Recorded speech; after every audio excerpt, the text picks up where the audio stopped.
Honnavar police ಠಾಣಾ ವ್ಯಾಪ್ತಿಯಲ್ಲಿ ರಸ್ತೆ ನಿಯಮ ಉಲ್ಲಂಘನೆ ಮಾಡುತ್ತಿದ್ದ ಕಾಲೇಜು ವಿದ್ಯಾರ್ಥಿಗಳ ವಾಹನ ತಡೆದು ಪರಿಶೀಲನೆ ನಡೆಸಿದ ಪೊಲೀಸರು 7 ದ್ವಿಚಕ್ರ ವಾಹನ ವಶಕ್ಕೆ ಪಡೆದಿದ್ದಾರೆ.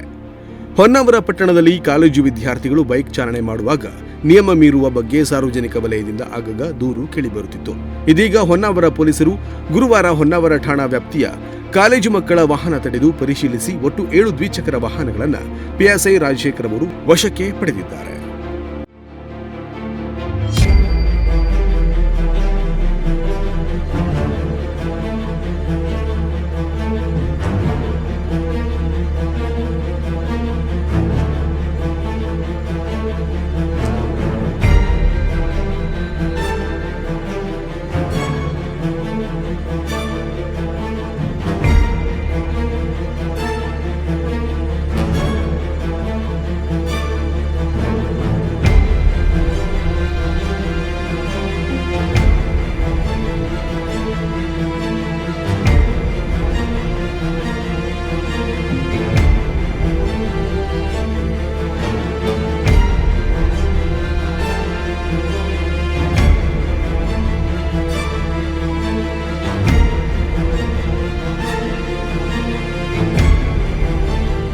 ಇನ್ನು ವಾಹನಗಳನ್ನು ವಶಕ್ಕೆ ಪಡೆದ ಪಿಎಸ್ಐ ರಾಜಶೇಖರ್ ಅವರು ಠಾಣೆಗೆ ಕರೆದು ಮಾಹಿತಿ ನೀಡುವ ಜೊತೆ ಕಾಲೇಜು ಉಪನ್ಯಾಸಕರಿಗೆ, ಪಾಲಕರಿಗೆ ತಿಳುವಳಿಕೆ ಮಾಹಿತಿ ನೀಡಿದರು. ವಾಹನ ದಾಖಲಾತಿ ಹಾಗೂ ಮಕ್ಕಳ ವಯಸ್ಸು ಪರಿಶೀಲನೆ ಮಾಡಿ ಚಾಲನೆ ಮಾಡುವಾಗ ವಹಿಸಬೇಕಾದ ನಿಯಮಗಳ ಬಗ್ಗೆ ಮಾಹಿತಿ ನೀಡಿದರು.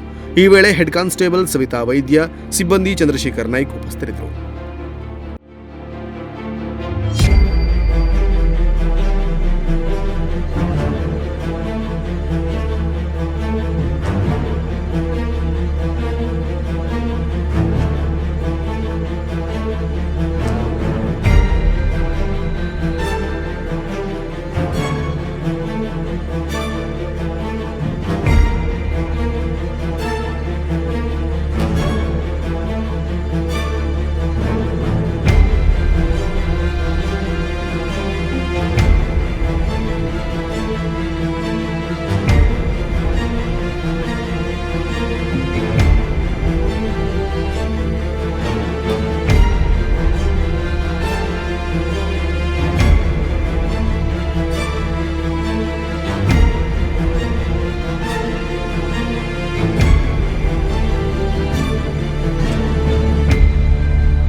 ಒಟ್ನಲ್ಲಿ ಪೊಲೀಸರು ರಸ್ತೆ ಸಂಚಾರ ನಿಯಮದ ಬಗ್ಗೆ ಸಾಕಷ್ಟು ಜಾಗೃತಿ ಮೂಡಿಸಿದ್ರೂ ಕೂಡ ನಿಯಮ ಉಲ್ಲಂಘನೆ ಮಾತ್ರ ಕಡಿಮೆಯಾಗಿಲ್ಲ. ಇದೀಗ ಹೊನ್ನಾವರ ಪೊಲೀಸರು ನಿಯಮ ಉಲ್ಲಂಘನೆ ಮಾಡುವವರಿಗೆ ತಕ್ಕ ಶಾಸ್ತಿ ಮಾಡುತ್ತಿದ್ದಾರೆ. ಇನ್ನಾದರೂ ನಿಯಮ ಉಲ್ಲಂಘನೆ ಬ್ರೇಕ್ ಬೀಳುತ್ತಾ ಅನ್ನೋದನ್ನ ಕಾದು ನೋಡಬೇಕಿದೆ. ನಾಗರಾಜ ನಾಯ್ಕ್, ನುಡಿಸಿರಿ ನ್ಯೂಸ್, ಹೊನ್ನಾವರ.